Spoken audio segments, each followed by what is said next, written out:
atti di prevaricazione subiti dalla sergente pilota Giulia. È inequivocabile la violenza delle percosse cui la giovane di Mira è stata sottoposta durante il battesimo del volo all'Accademia dell'Aeronautica. Sedicenne picchiato a scopo di rapina dal branco, l'aggressione sabato in riva Sette Martiri a Venezia. I carabinieri individuano il capo del gruppo, un coetaneo di Marghera denunciato per lesioni e rapina. 120.000 euro di tasse pagate dai turisti sono finiti nelle tasche di un albergatore veneziano anziché nelle casse comunali. La maxi evasione scoperta da finanzieri e vigili urbani. I ferrovieri veneti domani incroceranno le braccia per 8 ore, treni fermi dalle 9 alle 17 contro la politica di Trenitalia che penalizza gli organici in servizio sui convogli. Si avvicina l'udienza del Consiglio di Stato chiamato a decidere sul futuro del deposito GPL a Chioggia. I comitati si preparano a manifestare davanti a Montecitorio. È mancata a 78 anni Ivana Cagnin, storica protagonista di decine di battaglie civiche ed ambientalista nel Milanese e anima dello storico comitato Viabilità Sicura. In piazza San Pietro a Roma rimosso il grande presepe di sabbia donato al Vaticano dalla città di Jesolo e dal Patriarcato di Venezia. L'opera maestosa torna ad essere sabbia, pronta a fare il suo rientro nella località balneare. Buonasera e ben ritrovati con il telegiornale di Venezia. In primo piano ancora i presunti atti di prevaricazione all'Accademia Militare dell'Aeronautica. Spunta un nuovo video che rafforza i fatti oggetto di denuncia presentata dalla pilota Giulia, la giovane sergente di Mira. Sentiamo. Oh, ma tenetela!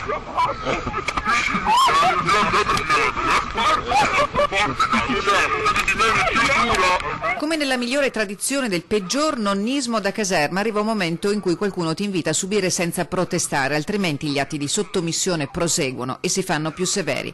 Ecco, quando nel nuovo video pubblicato dal Corriere del Veneto nel suo sito online si sente distintamente un commilitore riferire alla collega più ti dimeni, più dura, si ha la netta sensazione che il peggio deve ancora arrivare. Per Giulia Jasmine Schiff, la sergente pilota di 20 anni residente a Mira, che ha denunciato di essere stata vittima di atti di prevaricazione durante il corso piloti all'Accademia dell'Aeronautica Militare, il culmine dello sfregio sono le craniate ripetute contro l'ala di un aereo.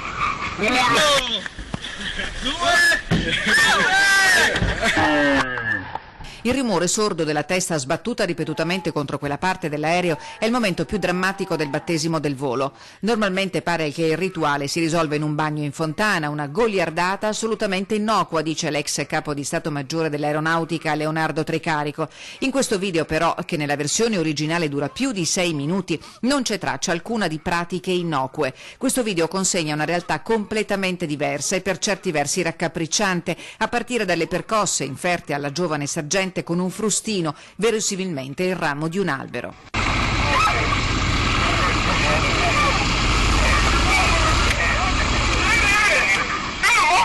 Le ferite riportate dalla giovane sono state refertate e documentate fotograficamente e con i video fanno parte degli atti depositati assieme alla denuncia che porta la data del 25 ottobre scorso.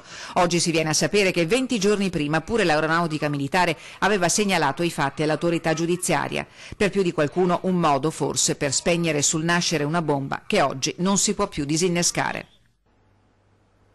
Picchiato dal branco per ragioni ancora oscuri, 7 giorni di prognosi per un minorenne preso a botte in riva Sette Martiri. Sentiamo.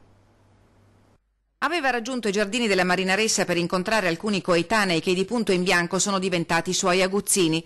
La vittima è un ragazzo di 16 anni di origini egiziane, ma da anni residente a Venezia con i suoi genitori. Sabato pomeriggio il giovane esce per raggiungere il gruppo in riva Sette Martiri, fra una chiacchiera e l'altra si fa forte la necessità di bere una bibita al bar, dove un coetaneo 17enne di Marghera si accorge che il ragazzo nel portafogli ha una discreta somma di denaro.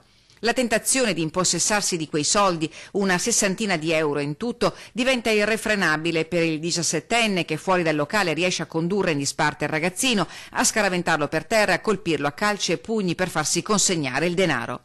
Il resto del gruppo si accorge di quanto sta accadendo, ma invece di aiutare il coetaneo inizia a sua volta ad infierire sul malcapitato. Sono le urla di un residente a mettere fine alla furia dei bulli. Il 16enne viene soccorso e portato all'ospedale San Giovanni e Paolo, dove i medici lo trattengono per le cure del caso. Per il ragazzino la prognosi è la dimissione di 7 giorni. Solo ieri la denuncia ai carabinieri, che hanno subito individuato e denunciato per rapina e lesioni il 17enne. Sono in corso le indagini per risalire ai componenti del branco e per comprendere meglio la dinamica di quanto accaduto. Verrà eseguita sabato l'autopsia sul corpo di Sissi trovato, mentre nuovi elementi emergono dall'inchiesta, rendendo sempre meno credibile l'ipotesi del suicidio della giovane poliziotta. Vediamo. Troppi particolari non tornano nella morte di Sissi Trovato Mazza, la guardia carceraria deceduta domenica scorsa dopo 26 mesi di coma. Un suicidio secondo il pubblico ministero titolare delle indagini, che lo scorso ottobre, quando Sissi ancora lottava tra la vita e la morte, aveva chiesto l'archiviazione. Un omicidio secondo la famiglia della giovane, trovata colpita da un proiettile alla testa in uno degli ascensori dell'ospedale civile di Venezia il 1 novembre 2016. Troppi dettagli fuori posto, a partire dal PC della poliziotta, restituito alla famiglia completamente vuoto. Tutti i dati che conteneva erano stati formattati. Ora il computer si trova nuovamente sotto sequestro, insieme all'arma dalla quale sarebbe partito il colpo, la pistola di ordinanza dell'agente, che non presenta però tracce di sangue né impronte digitali, nonostante Sissi non indossasse i guanti. Nuovi elementi emergeranno dall'autopsia, prevista per sabato. Un 21enne albanese è stato sorpreso dagli uomini della questura di Venezia mentre spacciava in centro storico ed è stato immediatamente arrestato. I poliziotti lo hanno notato intorno alle 10 di ieri sera in Calle Saffa, non distante da San Giobbe. Indossava abiti scuri ed un berretto che gli copriva parzialmente il volto e controllava spesso di non essere seguito. Alla vista degli agenti ha provato a fuggire, ma è stato raggiunto e bloccato. Addosso aveva 13 dosi di cocaina già confezionate e oltre 500 euro in contanti. 120.000 euro di tasse pagate dai turisti sono finiti nelle tasche di un albergatore veneziano anziché in quelle comunali. La maxi evasione è stata scoperta grazie ai controlli congiunti di Guardia di Finanza e Polizia Locale. Faceva pagare regolarmente la tassa di soggiorno ai suoi ospiti, ma poi si dimenticava di versarla al comune. Così un albergatore del centro storico ha intascato circa 120.000 euro applicando questo sistema per 4 anni consecutivi, fino all'intervento coordinato di Guardia di Finanza e Polizia Locale, che al termine di uno scrupoloso controllo hanno denunciato il titolare dell'attività, oltre a comminargli una pesante sanzione. Quanto accaduto da un lato dispiace, commenta l'assessore comunale alla sicurezza Giorgio Deste, perché vedere un nostro albergatore intascare con questa disinvoltura 120.000 euro non è un bello spettacolo. Dall'altro dimostra l'utilità del programma sviluppato in sinergia tra Polizia Locale e Guardia di Finanza per svolgere questo tipo di controlli, che continueranno anche in futuro. Speriamo che questa vicenda serva da monito. Se dobbiamo garantire le manutenzioni e i servizi di cui la città storica ha bisogno, ognuno deve fare la sua parte.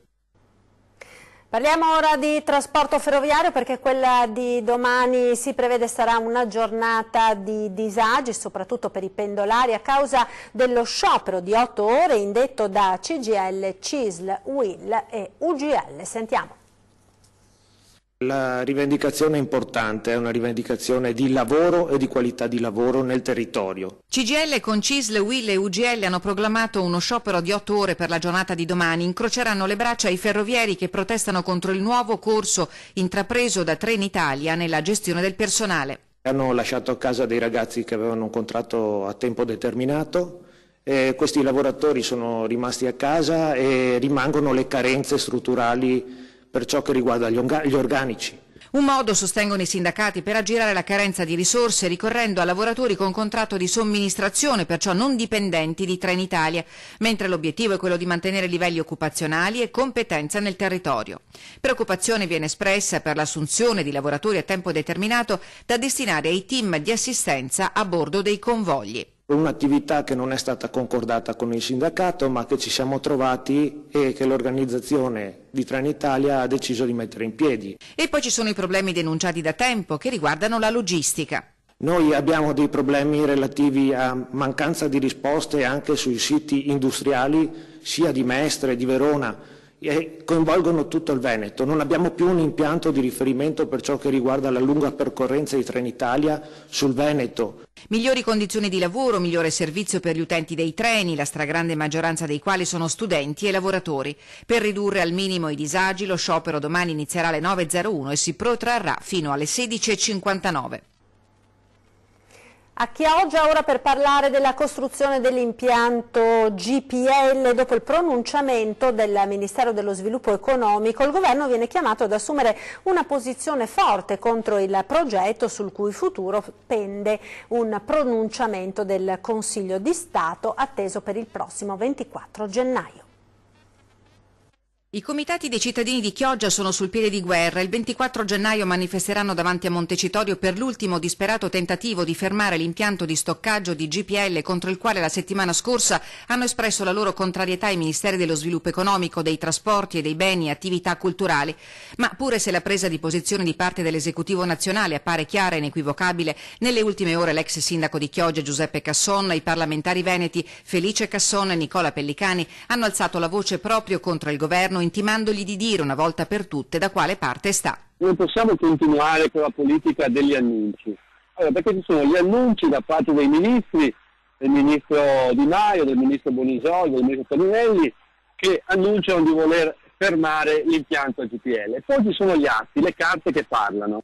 Queste carte dicono al di sopra di ogni ragionevole dubbio che il 24 gennaio l'Avvocatura dello Stato si presenterà all'udienza del Consiglio di Stato con una pronuncia a difesa dell'impianto e per la sua realizzazione. Non c'è un documento che dice che fermiamo l'impianto GPL a Chioggia. Allora io invito il governo ad uscire dalle ambiguità. Sabato scorso contro il deposito GPL è nata la Carta di Chioggia, che chiede tra l'altro un impegno al governo per l'istituzione della Corte Penale Europea dell'Ambiente. Cosa si può e si deve fare al più presto per evitare di incappare in gravi violazioni del diritto alla salute e alla sicurezza? Secondo Pellicani la strada è una sola ed è nota. Si convochi una nuova conferenza di servizi, il Comune, il Governo, il Ministero delle Infrastrutture e dell'Ambiente sono in grado di farlo, di convocarla per ricostruire le posizioni dei vari soggetti e per verificare chi ha chiesto e chi ha dato le autorizzazioni. Cioè, ci sono gli strumenti, no? Però bisogna esercitarli. Terminano alla mezzanotte di oggi le restrizioni sulla circolazione dei veicoli nel comune di Venezia, restrizioni dovuti all'inquinamento dei giorni scorsi. L'ultimo bollettino dell'ARPAV sui livelli di PM10 segnala infatti un miglioramento della qualità dell'aria in tutte le centraline. Da domani il livello di allerta torna dunque a verde. Resta vietata la circolazione da lunedì al venerdì delle auto a benzina Euro 0 e 1 e dei diesel fino a Euro 3. Ed ora la vicenda delle liste d'attesa nell'ex ULSS milanese, che è stata discussa oggi dalla 5ª commissione del Consiglio regionale. L'ULSS Serenissima è stata fatta oggetto di imputazioni che alla fine non sono risultate veritiere, ma questo rischia di danneggiare la sanità veneta e dovremmo quindi fare un'attenta riflessione. Queste le conclusioni del presidente della Commissione Sanità del Consiglio regionale, Fabrizio Boron, dopo aver ascoltato la relazione del direttore generale dell'azienda veneziana Giuseppe Dalben sulla discussa vicenda delle liste d'attesa modificate nell'ex distretto sanitario del Milanese. Abbiamo spiegato in 5ª commissione questa mattina come ULSS 3 Serenissima, quindi l'ULSS 3 di Venezia, i risultati di un'analisi che abbiamo fatto nell'ambito appunto del metodo di lavoro sulle liste di attesa che era in uso nell'ex azienda ULSS 13 di Mirano e Dolo. Abbiamo presentato gli aspetti buoni del sistema, ma abbiamo evidenziato anche le criticità del sistema, per cui abbiamo cercato di dare una visione il più oggettiva possibile di quello che veniva fatto nell'ex ULSS 13. Secondo la ricostruzione dell'ULSS Serenissima, il metodo applicato evidenziava delle criticità gestionali, ma nulla di illegittimo e, cosa più importante, nessun allungamento dei tempi di attesa e dunque nessun danno per il paziente. Se la data dell'appuntamento, spiegano i tecnici, andava oltre il tempo richiesto dalla classe di priorità, si attivava un gruppo clinico di valutazione dell'appropriatezza che stabiliva l'effettiva urgenza della visita, caso per caso e senza nessun automatismo. Un sistema al quale comunque aveva messo fine la direzione della stessa ULS-3, subentrata a quella milanese con la riorganizzazione del 2016. Appena evidenziato il problema, l'abbiamo sistemato, bloccato. Questo ci ha consentito di riproporre anche nell'ex 13 la metodologia di lavoro dell'ex 12 e dell'ex 14 e quindi di avere nell'ex 3 Serenissima una uniformità di lavoro per quanto riguarda il tema delle liste di attesa.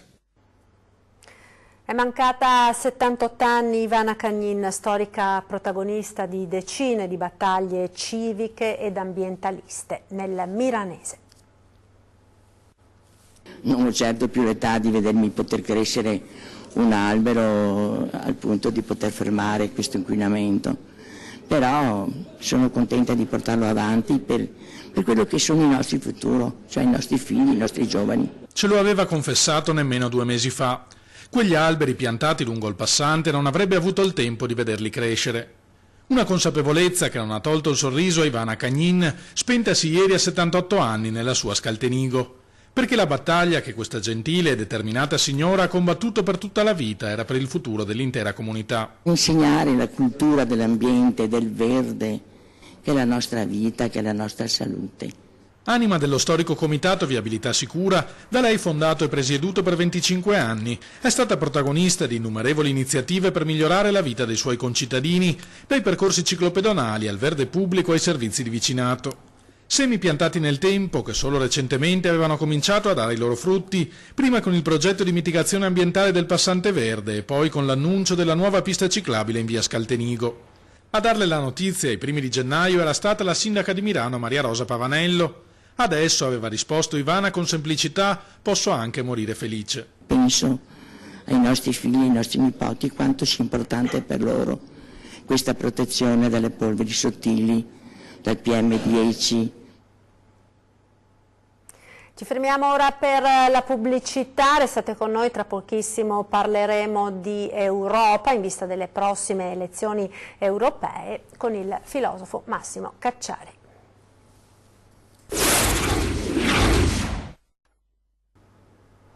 Ed eccoci nuovamente in onda con il TG di Venezia dei notiziari di Antenna 3, parliamo ora di Europa che se non si riforma rischia la scomparsa, l'allarme lanciato dall'ex sindaco di Venezia e filosofo Massimo Cacciari a pochi mesi dalle elezioni. Sentiamo.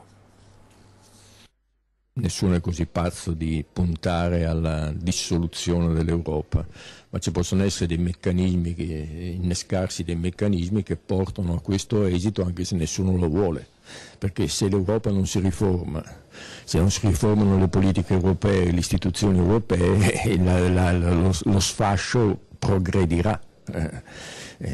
Quindi nessuno vuole che la casa crolli, ma se non la restauri la casa finisce col crollare. L'esistenza stessa dell'Unione Europea è a rischio secondo il professor Massimo Cacciari, ex sindaco di Venezia, che guarda con preoccupazione all'imminente scadenza elettorale continentale.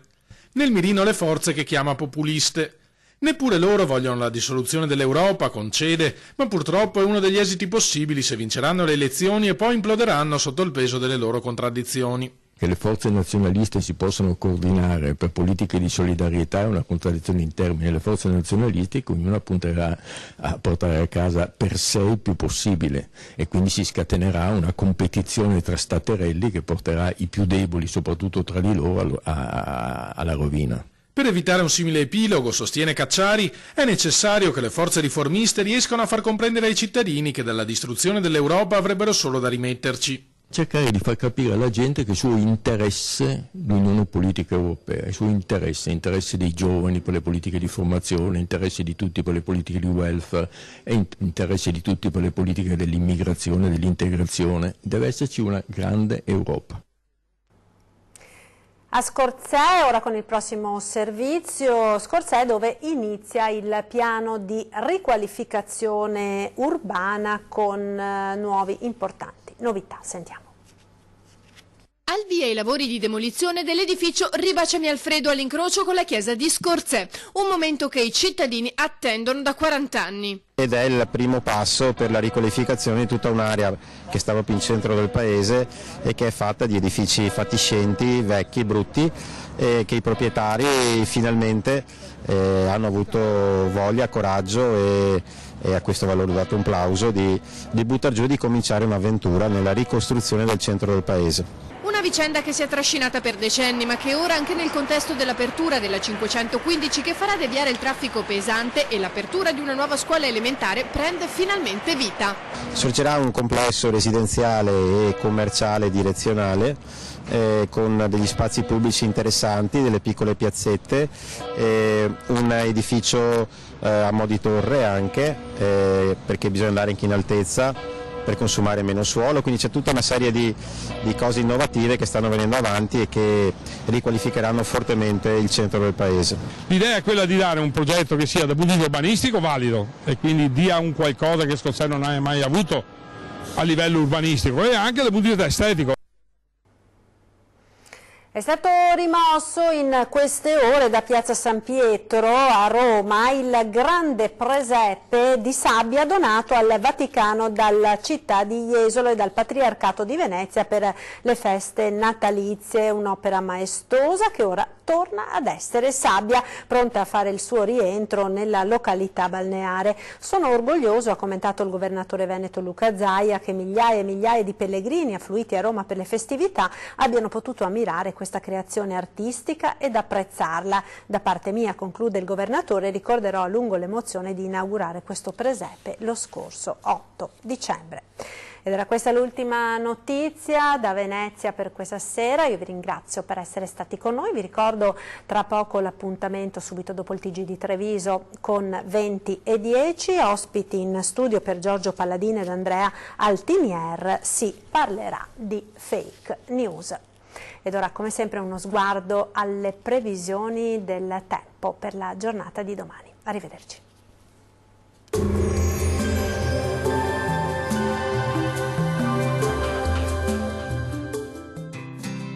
L'Unic Star, le uniche pagliette antibatteriche in commercio, prodotte anche per i marchi più importanti, sia nazionali che internazionali. Ben ritrovati al meteo, tempo in miglioramento sulle nostre regioni. Nel dettaglio, sul Veneto al mattino sarà possibile una residua instabilità sui settori meridionali, dove non si esclude qualche piovasco. Col passare delle ore fenomeni in esaurimento ovunque, torna dunque ad essere asciutto e soleggiato. Temperature minime tra -1 e 2 gradi, massime comprese tra 5 e 9 gradi. Diamo uno sguardo al Friuli Venezia Giulia. La situazione sarà molto simile, con il cielo che si presenterà molto nuvoloso nella prima parte della giornata e saranno possibili anche delle occasionali piogge. Più sole invece a partire dalle ore pomeridiane. Temperature minime intorno a 0 gradi, massime comprese tra 7 e 9 gradi. Vediamo infine la situazione del Trentino Alto Adige. Bel tempo sulla nostra regione, dove sarà il sole a prevalere. Non si escludono locali nevicate a bassa quota sui confini alpini. Ampio soleggiamento invece altrove, con il cielo che si presenterà sereno o poco nuvoloso ovunque. Temperature minime tra -2 e 0 gradi, massime tra 8 e 9 gradi. Dal meteo di Antena 3 è tutto. Arrivederci al prossimo aggiornamento.